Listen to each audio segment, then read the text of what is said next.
Hey guys, it's Matt. Pennsylvania here. I think we're going to almost zero tomorrow, but that's nothing compared to Chicago and Wisconsin and the Dakotas that are already, I think, almost negative 20 without wind chill. It's going to be a brutal 3 days. Hats off to you for those in the cold like me. That's probably like 25 states. Just wanted to pop in for a few reasons. One, as I'm presenting these chapters, I don't want to become that nameless, faceless, unknown YouTube voice. Like, who the hell's behind this channel? I mean, in the truth community, why be nameless and faceless? They know who you are. They know everything you've clicked on. They know if you've been bad or good. Why bother? So I don't know. I guess if you have kids or a family, it's a little bit different and maybe makes you feel a little bit secure. So I wanted to pop in to show anybody that's potentially new who's behind this channel. Just a regular person trying to figure out an absolutely bizarro world. The world is not what it was when we grew up. I'm in my late 40s. It's changed. Something's changed. In several videos I've pondered, or we've pondered, did something happen? Or has it always been this way? And we now, being able to see with a different perspective or a different set of eyes, we can notice it. And I absolutely believe that something changed in the world itself. And that's not going to be the purpose of this video. We've kind of explored that before. I'm no closer to finding out what that change is. And what I mean is, when I go back and watch an old news broadcast, like Peter Jennings, for example, or even a Walter Cronkite, or Dan Rather in the late 80s, the presentation of reality was believable, more believable. The script was it made sense. It wasn't what you have today. I don't even have words for it. There's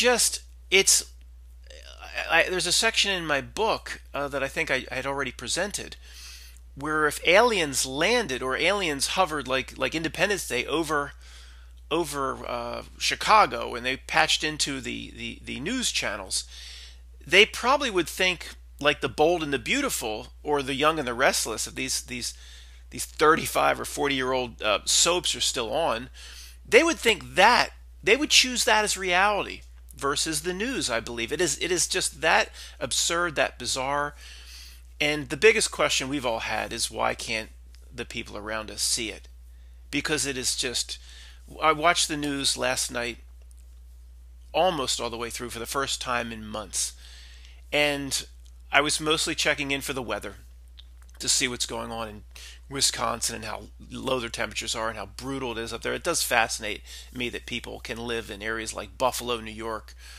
It's bad enough here, but when you have, like, Buffalo they get 3 feet of lake effect snow, just go about your business. That's normal. I don't know how they do it. So I do watch some of the weather stuff, but then you get into Roger Stone Indicted, that creepy character, Roger Stone. And folks, for anybody new here, I believe it's all a script. I don't believe any of it. And maybe I've gone too far. Let me know if I've gone too far. I don't believe any of it. I believe almost everything comes down from on high as part of, basically, for lack of better words, a script. That's just the way I interpret it. There's almost no other way to interpret it. By the way, so in case I forget, Chapter 8 I will load by tomorrow morning at the latest. Chapter 8 will be tomorrow morning at the latest. It could be later today if I can do a few things, but it most likely will be tomorrow morning, Chapter 8. So I used to actually pop into the Alex Jones show. We know now, of course, exactly what Alex Jones is, his role in this grand play, his role working for the Puppet Masters. But I would pop in 2016 during this, quote, election. It all seemed very strange, but I didn't have the same perspective that I have now. And Roger Stone would pop in on the Alex Jones show, and a lot of times he'd be on the phone talking to Alex Jones about the campaign. Of course, what campaign? It's all fake. There was no real election. We know that now. If anybody's new here, that might be shocking, but it's blatantly obvious to anybody that can see. So anyway, he'd be on the phone, and just because he's on the phone, the Alex Jones show would show pictures of him. Every 10 seconds, they'd rotate a new picture. They were all a little strange, a little creepy, till you got to the one where he was standing with his shirt off and his back to the camera, and he had a gigantic tattoo of Nixon's head. Nixon's head on his back. Roger Stone, this guy under indictment. He was huge in the Nixon administration. Now, I'm going, is that photoshopped? Is that... But they showed it every time he was on the phone with this guy. Over the course of several weeks, they'd show these same 5 pictures. And he looked all proud of his tattoo on his back. Was it a henna tattoo that wore off in a week? Or it was just, no matter what it was, if it was photoshopped, it's creepy. Matt, would you like to just... I'll take a picture of you, Matt, with just your shirt off and your back, and we'll Photoshop a picture of Nixon's head. No, thank you. And then we'll put that picture all over the worldwide internet. No, thank you. It's creepy no matter what it is. If he has the real tattoo of Nixon's head on his back, well, that's real creepy. But now he's under indictment. I don't buy any of it. I don't know what the intention of the script is or why. It just, I don't buy it. Even I don't know. There's certain areas I was going to go to, I'm not going to go to. But I wonder sometimes if I've gone too far. And every time I look up at like the news, Robert Mueller is investigating this aspect of the Trump administration because of this involvement with Russia. I mean, 2.5 years later, or about that, we're still at Russians hacked the election, Russians hacked the elections, Russians hacked the election, Russians hacked the... What? It's bizarre. It's bizarre why people around us just don't get up, drinking their coffee and just go, this is all bullshit. Who could buy this? So that's the biggest mystery to you and me. Why everybody buys it. It's beyond mind control. It has to be some sort of spellcraft. There's no other explanation. Why we're immune to it? Levette's been talking about that. Why we're immune to it? I don't know. We are immune to it, at least for now. I've never had a smartphone. Maybe that's one thing in my defense. I'm sure that's not the factor. Many of you have smartphones, so that's not. I do have the smart TV now. It hasn't changed me at all. It has not changed me at all. It's not 4K, but I do have the smart. Anything smart, by the way, guys, implies that the device is listening to you. It's a term put out by the system itself a long time ago. Anything with the term smart is a device that in some way is of the system or does something for the system, or the system can track metrics, or can track how many times you push toast down into your toaster. That's what the word smart is. Whenever they must show you, they drop truth, and for some reason, per that cosmic law of karma, they must show, or they must reveal in some way. We know that now. It's too painfully obvious because they go out of their way to reveal, at least for the few of us that can see. So Roger Stone indicted. Again, I don't buy any of it. I don't know what their intentions are, what they're doing. But then we get into what was the other aspect of the news? More about the shutdown. Again, to me, 100% crafted. Both sides of the aisle knew exactly what was going on. There isn't both sides of the aisle. There's one system. They knew exactly what they were doing. There is no Republicans versus Democrats in a shutdown. There's zero truth in that, in my opinion. But the point is, why people can't see it, why people around us are so ignorant, per the pure definition of the word ignorant, that why don't the people around us just say, well, why didn't Trump build this wall when Republicans controlled all aspects of government? Why is the fight on the wall happening when Pelosi's back in? Again, it's all crafted stage show, but you know what I mean. Why is the fight going down now? Why didn't he do it a year ago? Nobody asked that. Why don't the people around us ask that? But the bigger question is, and what a lot of people don't realize is, as if anything were real, Mexico Unexplained. By the way, for my list, Mexico Unexplained, I am going to say if the world was real, because was just flows better in that statement. This isn't a math class. I mean a grammar class, Mexico Unexplained. But for now, I will say if politics or what the president is as it's presented to us were real, then the president would simply come forth to a podium, if anything was real, and he would say, well, as commander-in-chief, I control a $650 billion defense budget. I'm just going to take the $4 billion I need from that $650 that I already control. Every aspect the president controls, every aspect. He doesn't have to go to anybody. He doesn't have to fight with anybody. He controls the military budget as the commander-in-chief. Just divert part of, well, then a few F-85 fighter planes wouldn't get built. Well, so what? Divert some funds and just start building the wall. He would just start building it. He wouldn't be waiting or trying to get permission or compromising with Democrats. You just start building it. You say it's national defense. He would take to the podium and say, this has to do with he would just use those old Clancy terms, a clear and present danger. Once we cross that threshold, the president has the authority to protect the United States. And then he could drum up all sorts of evidence, like El Chapos are flying across the border and guns are being run. He could drum up any statistic he wants saying this wall is to be built for national security reasons. Once he justifies that, he has all the authority in the world in any court, even some little geeky little San Francisco circuit court that overturns everything supposedly Republicans do. That's part of the script. He would just start doing it. He would send his bulldozers down. Well, you can't do that. Well, why not? He would just start building it. He doesn't need permission. Why don't people realize this? The people around us. Well, it would be blocked. Fine, some San Francisco circuit court would pop up and block it. Well, so what? I'm going to continue to build. I have my troops, the National Guard down there. What's the circuit court going to do? Organize a San Francisco posse in Toyota Priuses and fly down there with their pea shooters and physically take the border back? I don't say fine if they would have to just keep pushing it up to the Supreme Court. That's assuming any of this is real. It's not. Once we've pushed up to the Supreme Court, if the Supreme Court then said that the lower court's decision in the Castro district of San Francisco is upheld, then at that point the president has to stop, or there'd be a constitutional crisis and an impeachment type situation. But until that happened, he would just build it. Do you see how ridiculous this shit is in the news, and why can't people around us see it? He has access to $650 or more billion. And then he could say, look, since I'm doing this all on my own, I'm not going to do it the way I want to do it. We're just going to start doing triple chain link fence. You know how easy that is?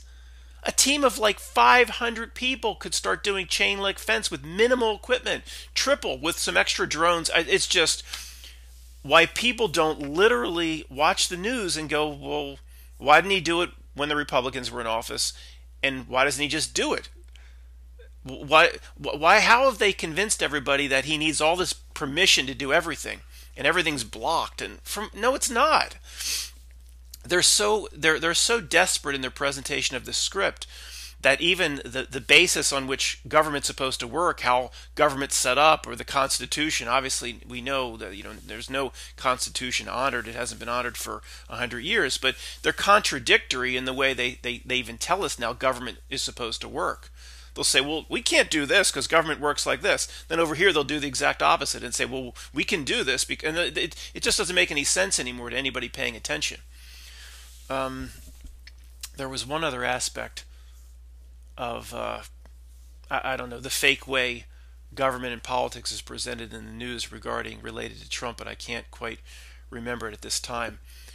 But look, guys, I just, it is the reality of this world is there's no words to it. It gets more and more strange by the day. There's more and more rabbit holes for us conspiracy people to chase. At this moment, I have no stance or no position on mud flood. I watch the videos. What's the guy's name? Martin Leakey or Flat Earth British, or I watch the videos. I reserve judgment. I'm not going to jump on board there. Why? Some old photos? No, I'm not ready to jump on board there. My family tree book that I looked at briefly, I'd like to look at it for hours. I didn't have time. Just shows our family history back to basically 16-something. There's no mention of global cataclysm or anything like that. That doesn't mean it didn't happen in certain areas, and I didn't look at the tree book that closely, but I'm not ready to jump on board there, guys. But I'm not trying to pick a fight with those channels either. I'm watching the videos. I appreciate those that are doing them. They seem well researched, like a Conspiracy R Us. They're interesting. I'll watch. A lot of the information is new to me. It's very intriguing, but I'm not gonna jump on board. There's not enough. I mean, just basic. There's not enough to overturn the common sense of Well, when I was a baby, I was supposedly held by my grandmother's mother, who was very old, born in 18. I mean, I'm not that old. I was held by somebody born in 18. Whew, gosh, it would have been like 1890.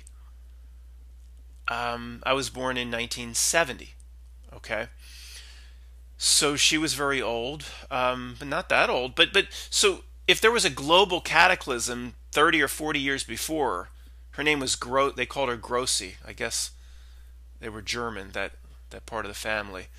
Don't you think they would have said, "Oh, well, I never told you this, Kate, my grandmother, but I haven't, growing up, I just forgot about it. But there was a huge cataclysm, and half the world was wiped out. But I've forgotten to tell you between bites of this chicken nugget."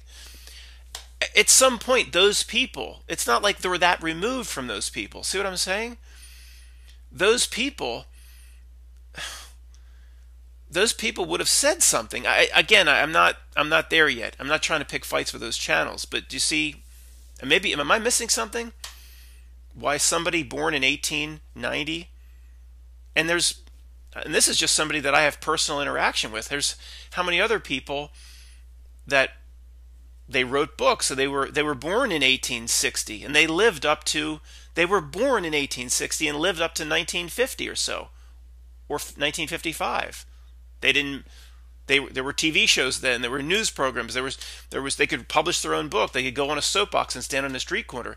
They just forgot to mention there was a worldwide. Am I getting the dates wrong? Because they pushed the cataclysm dates like mid 1800s. I don't know. Guys, just be skeptical, and we appreciate the work that these channels are doing. I'm not trying to pick a fight with anybody. The other aspects of that are Tartaria. Same thing. Max Egan jumps on Tartaria. This whole empire existed. I've seen a bunch of maps. You guys have. How do I know? I'm not saying it didn't exist. I know there's nobody more skeptical of the system in this world than me. I've worked tirelessly for 10 years to point out that this system is some sort of fake crafted reality. Nothing about it is real. It's sinister in its nature. It's an energy parasite of some kind. We've gone down that. Nobody's more skeptical of the system than me. So if they've lied about, of course they've lied about our history. No, they've lied about everything. But I have, other than just people showing me these maps, I have no evidence this global Tartaria. Yeah, New Earth says the Mongol horde of Genghis Khan. She's right. New Earth channel. It doesn't make any sense.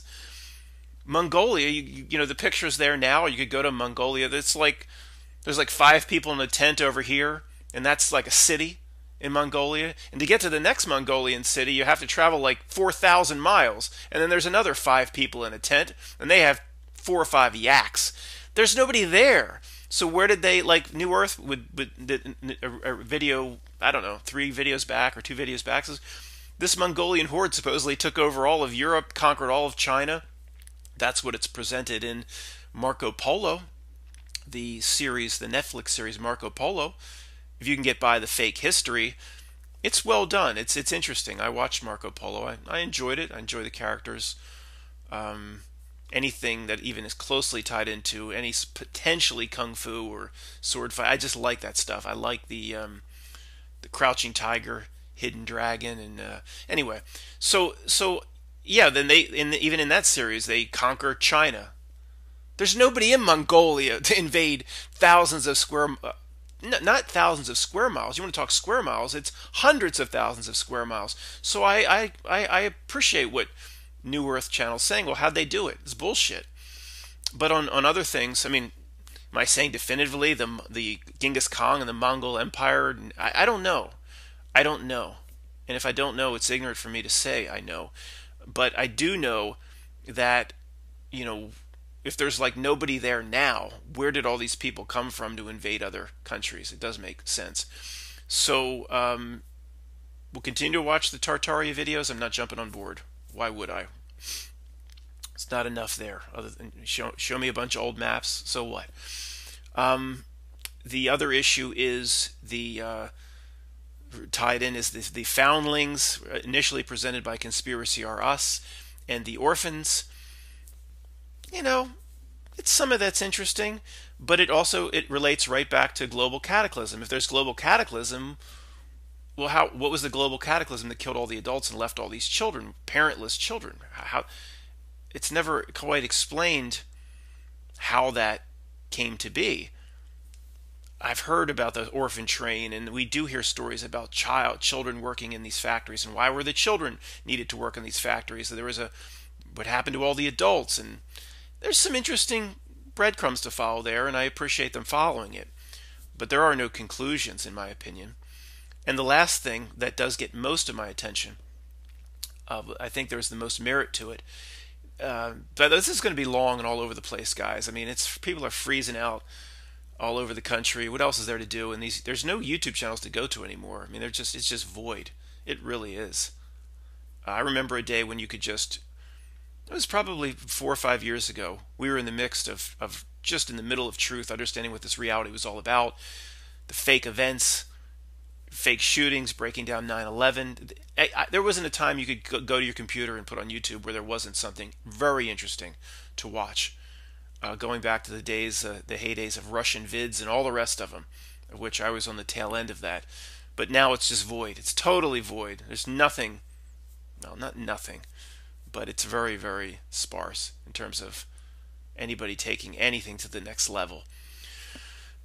Now, the last thing that gets my attention is the architecture. This does get my attention, and those that present the other issues all tie it together. They tie together the mud floods, the foundlings, the orphans, Tartaria, and the architecture. Should it all be tied together? I don't know. I don't see why. But the architecture, first of all, again, I would say to newbies, who are you talking to here? Like, I am skeptical of everything the system has ever put forth. Of course, I believe our history has been fabricated. Everything's been fabricated. But there is merit to. So I kind of poo-pooed the other things, and I didn't poo-poo them. I said I'm holding back judgment on the other things, and I'm continuing to watch. Let me rephrase. But on this architecture, it gets more of my attention. And people are going, "What are you talking about, Matt?" So let me explain. Basically, there are buildings that exist that the architecture is so grand, so grandiose, so impossible to erect with horses, for example, or primitive tools of man and women of 18 whatever, that you would say it had to be built by something else or someone else or a different culture that we've lost touch with. This gets my attention. Now people are screaming at this video right now going, "How could you say that, you goddamn son of a bitch? If you just poo-pooed the Tartari Empire." I didn't poo-poo it. I'm holding judgment. So maybe this is a real breadcrumb in my face. This will lead me to Tartaria someday. Haven't I been lecturing for months like not to follow the piston breadcrumbs? Look, I don't know. It's freaking cold out. What else are we going to do today? Let's follow the piston breadcrumbs. Although I do believe the reality itself is set up to lay these breadcrumbs, to have us in a never-ending search for looking for something new. And the reality itself, I believe, can generate new rabbit holes. I do believe that. So, yeah, Matt is not a believer. Everything's totally real and solid, and it is some sort of a fluid reality. It can generate piston breadcrumbs. I do believe it can do that. Because it's never-ending. Like, what's your threshold? So we do Tartaria, we do mud floods, and then something else will pop up. Oh, there are all these ancient relics on the other side of the moon. Or I'm just making that up. But there will be something. Is there any doubt something will pop up? So either the system itself is generating it, or reality itself is generating it. No, Matt, we're just finding more and more out. Maybe. But you know what I mean. What's your threshold? Like, I'm going to be sitting here like 75 years old. What's the conspiracy this month? And boom, something will pop up that just blows you away. At that point, I would have passed my threshold. Say, well, reality itself is generating this bullshit. I'm not eating the piston breadcrumbs anymore. We're almost there. I'm almost there at this point. So, the architecture, Matt, get to the point. You go down to Philadelphia, the middle of Philadelphia, on Market Street. I don't know what it is, 15th and Market. I guess 15th and Market, right around there, the City Hall building of Philadelphia, and it blows you away. It's like no other building in Philadelphia. Columns, and inside is just marble, and the gargoyles carved, and just this huge. Man, I'm sure somebody right now could say, Matt, I could show you all. I could show you pictures of the construction, how they got William Penn's statue up there. It's no magical mystery, Matt. Okay, but I haven't researched the City Hall building of Philadelphia that much, but I'm just using it as an example, where all of a sudden you come across this architecture, and you go, what? I mean, how could man of the time or woman of the time have built this thing? It just doesn't make sense with the equipment they would have had available, and how they carved the giant stone columns. Now, this is replicated all over the place. These buildings pop up. And in the case with Philadelphia, just a little bit more evidence. If you go to Wikipedia right now, it actually says something on Wikipedia about they toyed with tearing it down, or they thought about tearing it down. And this is just, I went out there a few weeks ago. Wikipedia said, but tearing it down would have bankrupted the city. So well, if tearing it down would have bankrupted the city, why didn't building it bankrupt the city? That's only 1,000 times more expensive. You need all these stone masons, and so and that's related to the people that present the Tartaria and the mud flood videos. They'll do a guy recently did a whole video about the Capitol building in every state, and it's just this weird theme that presents itself, or script, where the Capitol building in Wisconsin, the Capitol building in Minnesota, or just, all these different states. Just pick a state. First off, they're all these huge columned Roman architecture. They all follow the Roman architecture. To me, that is an ode to Rome. This is just another manifestation of the Roman Empire that morphed into the Catholic Church. I think it's all related. There's no reason they didn't just choose all this Roman architecture in every single state building because it was pretty. No, there's something to it. It's a shrine to themselves in some way. Even the San Francisco City Hall building is just incredible. So you do say, how did they build it? But also, when these things were built, the people doing these videos show, I'm just picking a state, I don't know. Here's the Madison, Wisconsin State House building, and it's built like in a field, this huge, grandiose building like the cathedral at Cologne, Germany. I'll talk about that in a moment. I've been there. That is truly a wonder of the world. But it's just built in the middle of a field. There's nothing around. Well, Matt, they knew that it would be a population center. Well, yeah, but that's kind of the point. It's all planned out. Of course they knew it. But nothing happens organically, or at least what most people think 90% of this happens normally and organically, or businesses just moved in, or people moved because they chased the business. The coal mining was there. And no, it's planned. It's a script. More comes down from Mount Olympus than you could imagine. It's a big theme in my book. So they have pictures they never have pictures of how these things are actually constructed. So there is merit in people that say there was a technique or something utilized that is just, it's like a technology withheld, or ancient knowledge withheld. Because you'd say, how'd they build these things? These gigantic domes. I could see if the greatest stonemasons in the world came together in 1820 on behalf of the Vatican Church, and they did something just with unlimited deep pockets. But they did it all over the place. Every state, even the San Francisco, again, city building, Philadelphia City Hall. Wikipedia says it couldn't even be torn down when they tried to tear it down because it would have bankrupted the city to tear it down. Well, you said that, Matt. Yeah, I know. You talking to a little light for like 40 minutes. It's not easy. You can repeat yourself from time to time, or pee yourself. Hopefully not. If I have to go, I'll get up and go. But in the building, so there could have been the conspiracy, first grade conspiracy, and there's some merit to this. They would say, Matt, listen, everything's not a conspiracy. If somebody was sitting me down to talk to me, they'd say, listen, we know that this power structure has to defend its ruse. It has to maintain ultimate control. You know, the thumb down on everybody's head. It always will go out of its way to create the most incredible, intimidating, grandiose state buildings. Because when people look at it, it implies government, authority, control. The same reason why the Nazis had the most beautiful, perfect uniforms. This is all psychological. It's Psychology 101. When somebody approaches you in a uniform like that, a perfect uniform that has a sinister air to it, you do what that person says. It's all part of the psychology. It's the same reason why if you're pulled over, I don't know about other state police, I'm sure they're all the same. You're pulled over on the Pennsylvania Turnpike by a Pennsylvania State Police. They have this huge round hat, perfect brim, sunglasses, perfect dress, leather. Philadelphia City Police, they used to ride the horse, leather, bright badge. The dress, you already are psychologically intimidated without even consciously realizing it from the moment you lay eye on that policeman or state trooper or authority figure. So is it just that times 100 why every single state building is grandiose? They said when they planned all this, said no expenses can be spared. They can print up whatever they want. We need to make these buildings very intimidating. They have to imply we're in control, and that's possible.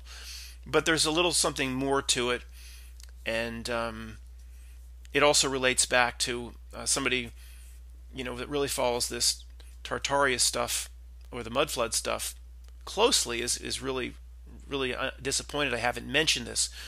But it would go back to what these people say, where the note about them even thinking about tearing down an incredible building like the Philadelphia City Hall building is because the mud flood people would say would say that these buildings, many have been burned and torn down because they are actually they want to cover up the old methods of building. They want to cover up. They don't want us to walk by as we're doing now and going, that couldn't be built in 18 whatever when they said. They don't. So a lot of these buildings, as the people that follow the mud flood very closely know, have gone away or were burned. And one guy that covered the state capitals, like all of them burned before they erected the most recent one. And I don't know the chances of that many, not all of them, but there's been so many that burned.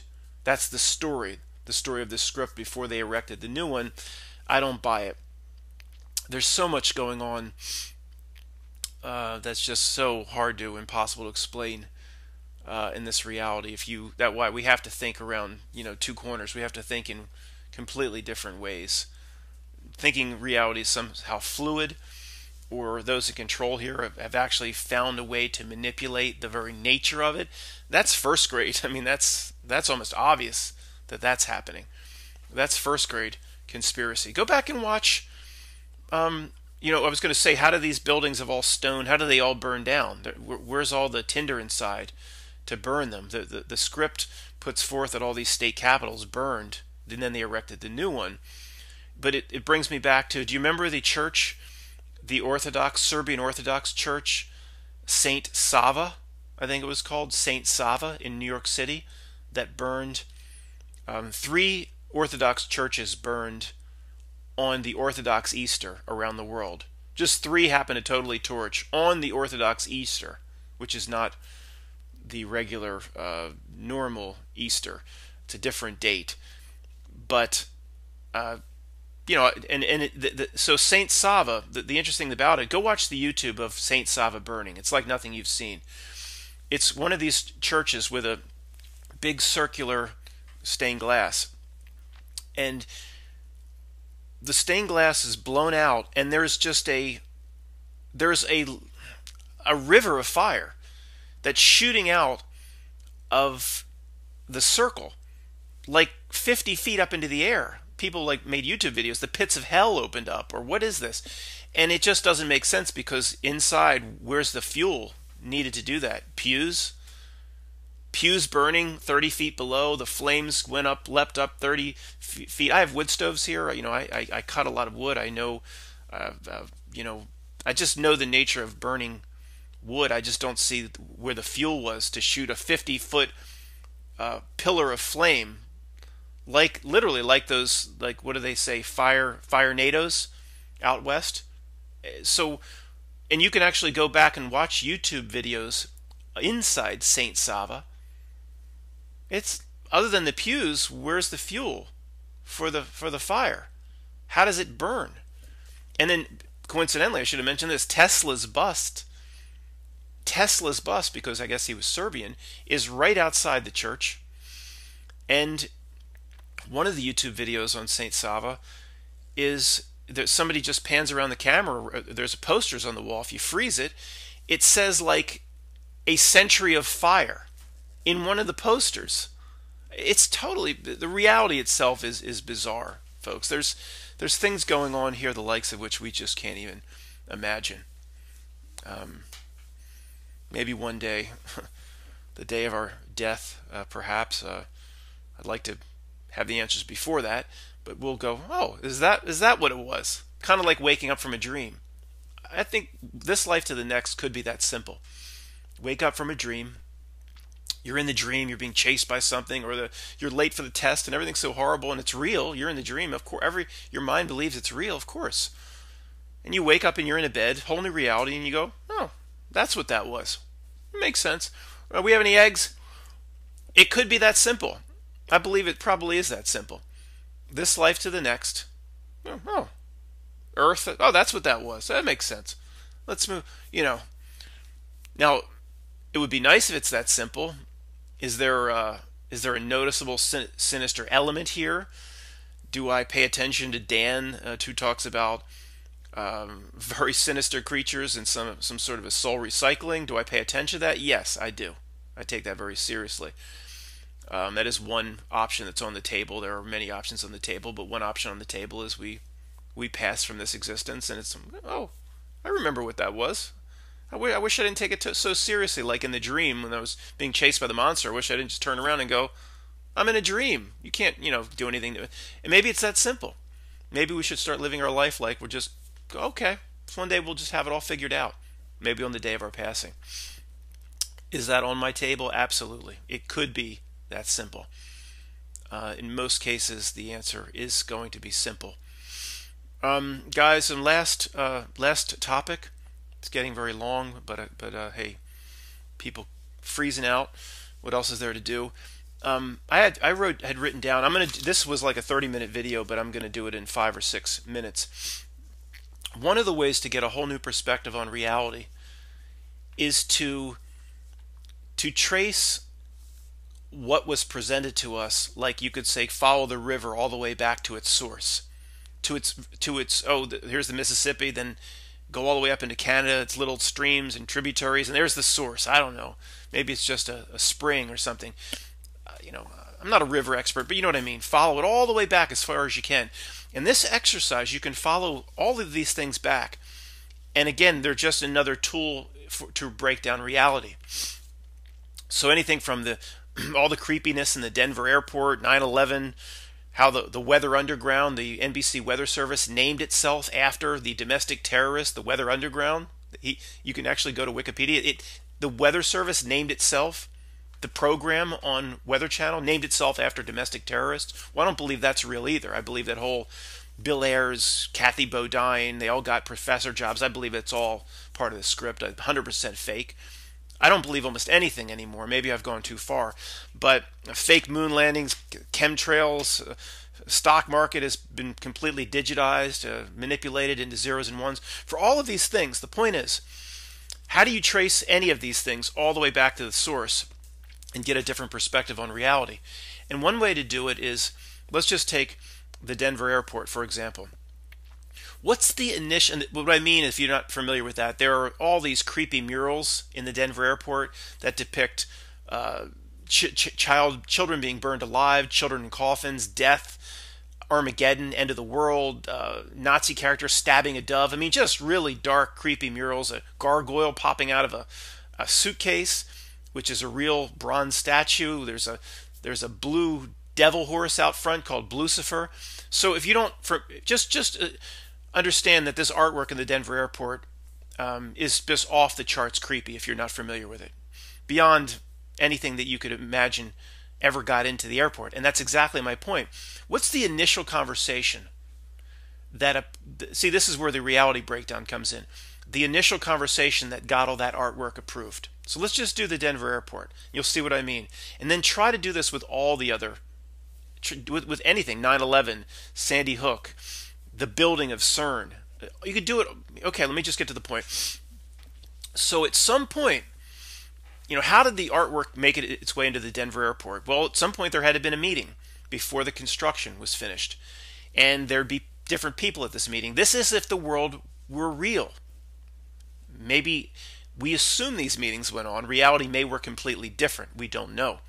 But who would be at this meeting? Well, the representatives from the Denver mayor's office, the planning commission representing the engineers building the airport, maybe somebody from the governor's office in Colorado, maybe some people from the FAA, federal FAA. This is what we'd assume if the world was real. There'd be 12 people around a table.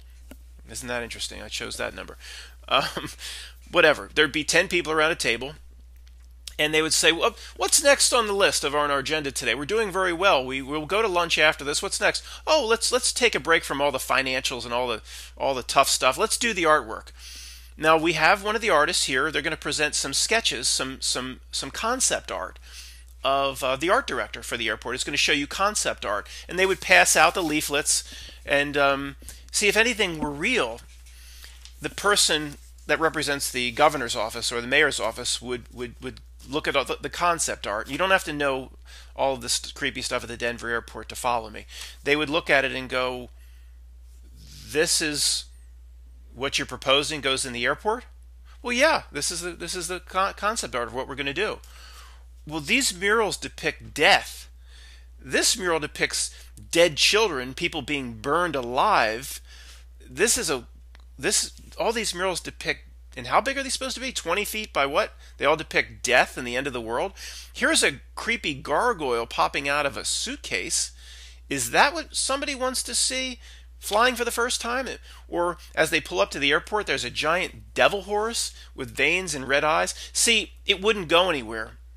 And you want to propose let's go to page 2. You want to propose a time capsule in one of the terminals with a little plaque, which is an ode to the Freemasons, that talks about something called the New World Airport Commission.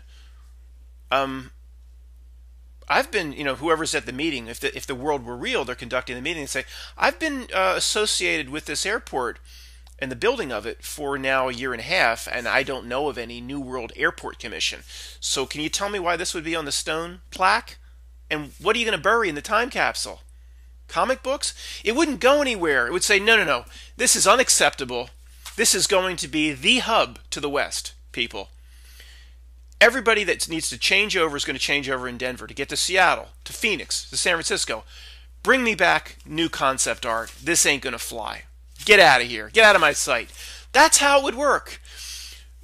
If these creatures that run things are like you and me. See, who knows, how did it get in there? And you can do that with anything. Think of how, 9/11. You can't go any farther in terms of tracing the river up to its source than this.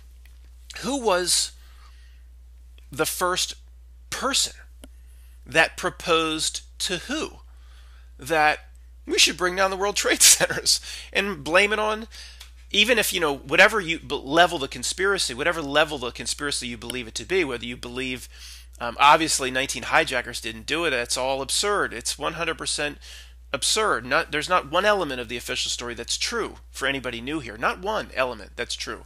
It's all fake. All of it's fake. But for those here, we disagree on different aspects of it. First grade conspiracy is, they just brought the towers down so they'd have justification to go fight Middle Eastern wars.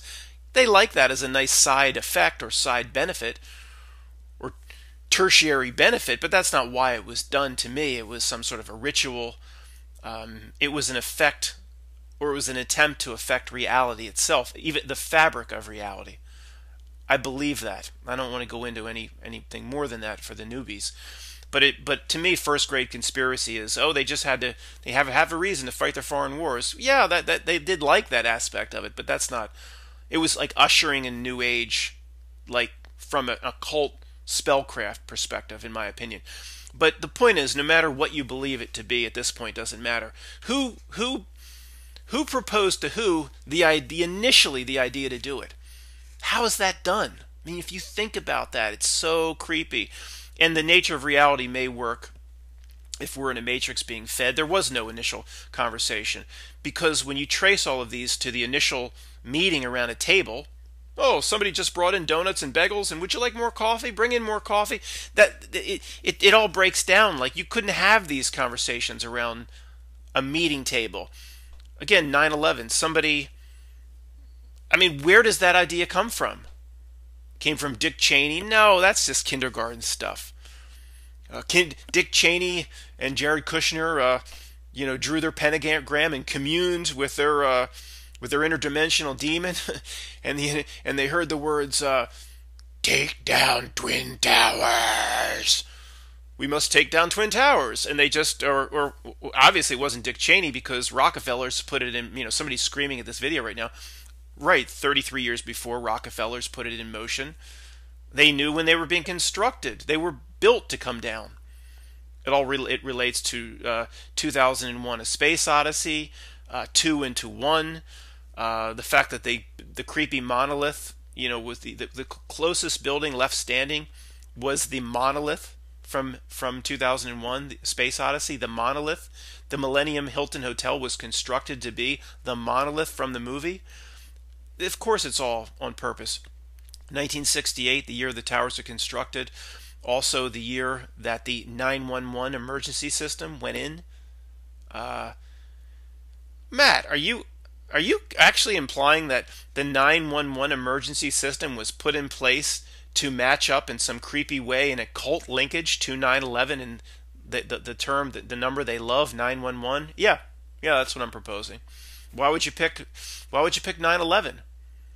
If your house, if the power goes out, there's a fire, smoke's filling up, in your house, and you can't see anything. And back in the day, for up until I was in 5th or 6th grade, we had rotary. The Chris Rock.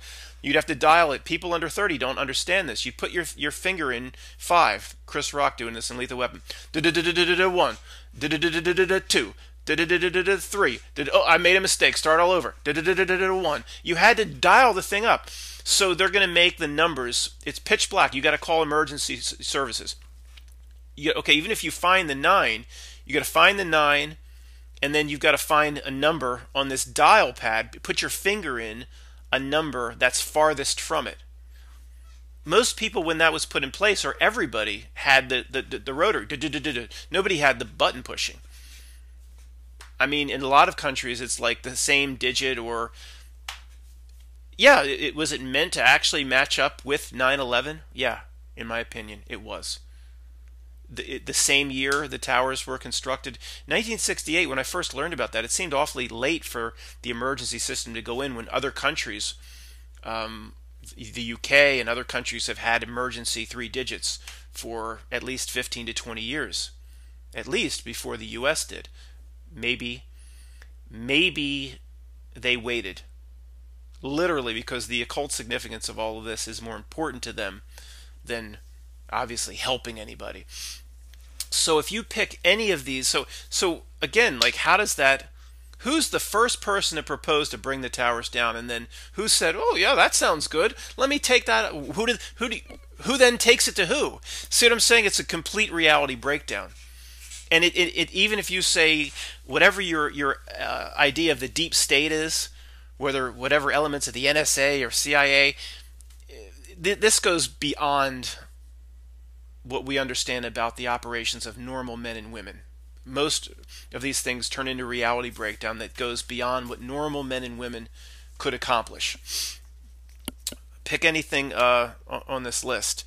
The building of CERN. If you trace that back, nobody ever talks about this. But if you trace any of these events back to its root, go back in time as far as you can imagine, or walk up the river to its source, like the building of CERN.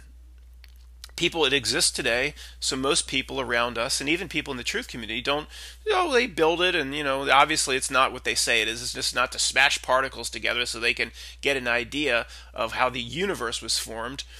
If you trace that back, the initial conversation, you know, how does that happen? We need to build representatives from the European Union are in this room. I don't know. Obviously, I don't think it's that. I think it's dark creatures behind a curtain, of which we'll never truly understand what that is. But when you trace it back to the boardroom, again the reality breaks down. Well, we want to build this particle collider. You've heard they exist at Stanford already, and we want to build the world's largest. And well, how big? Well, it's going to extend from Switzerland all the way into another country, France. And it's going to be, it needs to be underground, under at least 300 or 400 people's homes and property.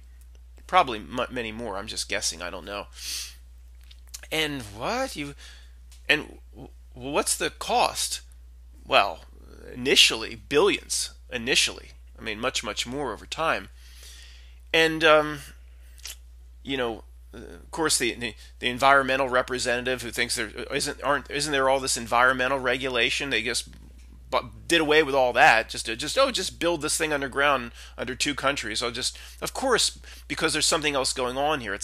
But if it is what they say it is, it would have never been approved. They would say, okay, well then, what do you want to do with it? Well, we just want to smash particles together to get an idea on how the universe was formed. Oh, okay.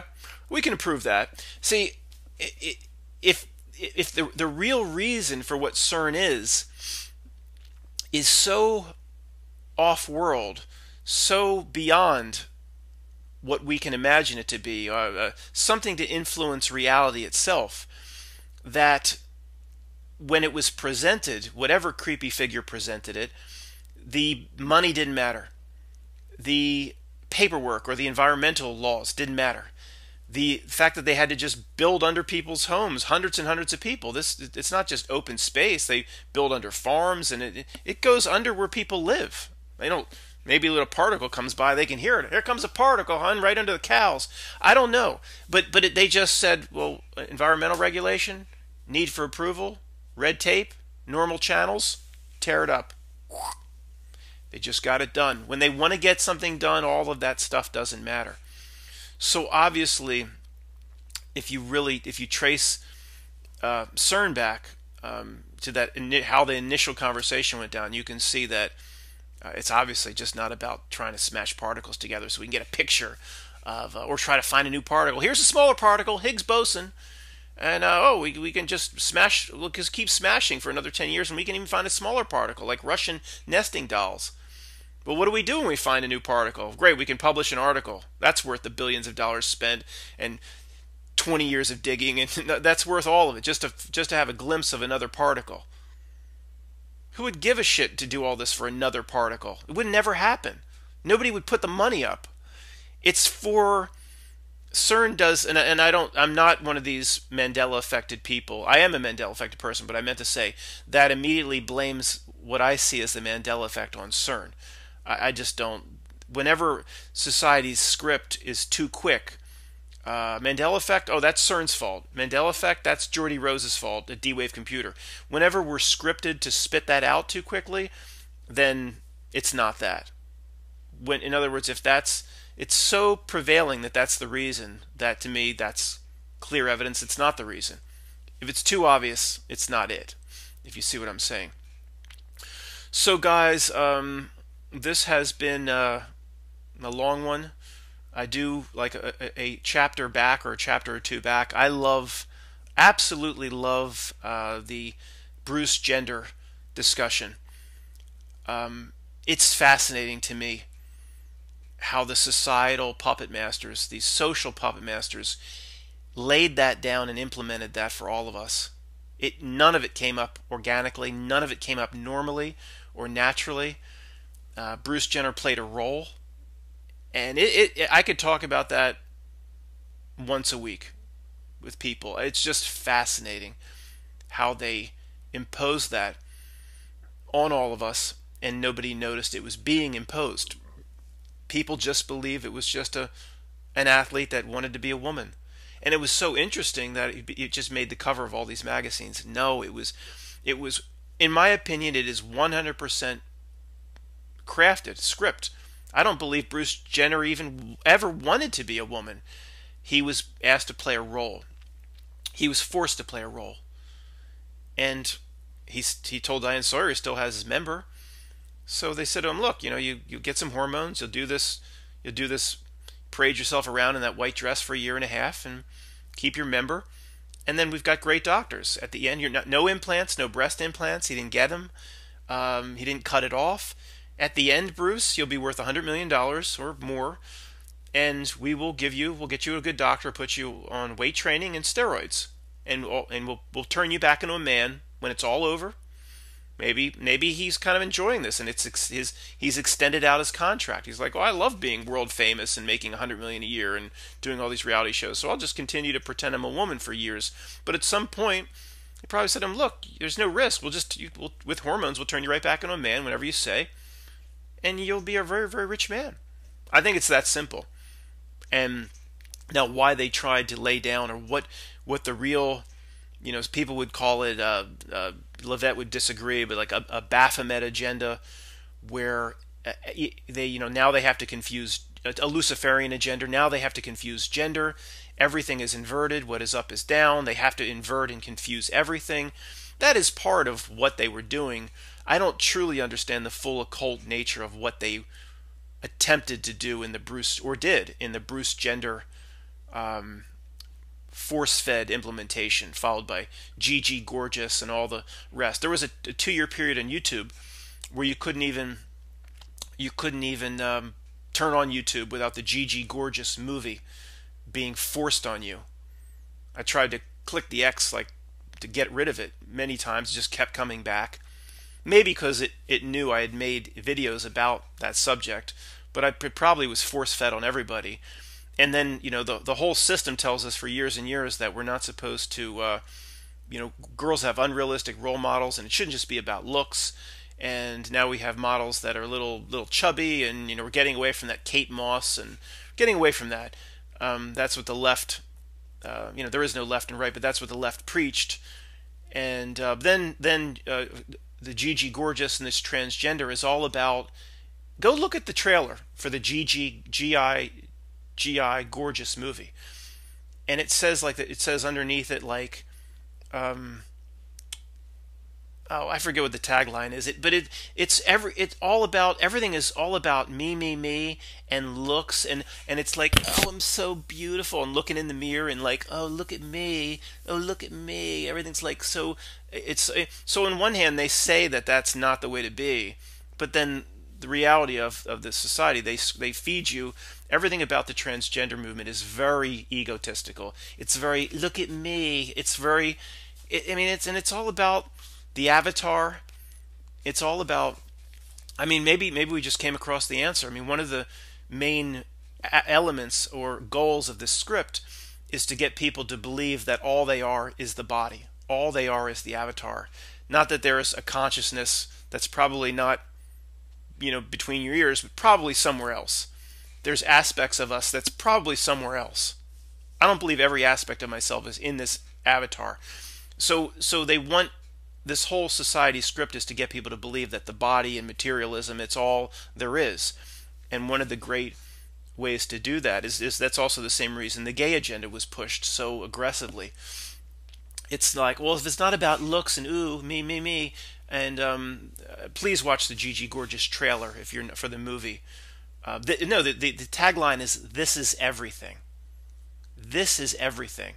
A man having all sorts of cosmetic surgery, getting his or her nose broken, changing their name, doing all this cosmetic stuff.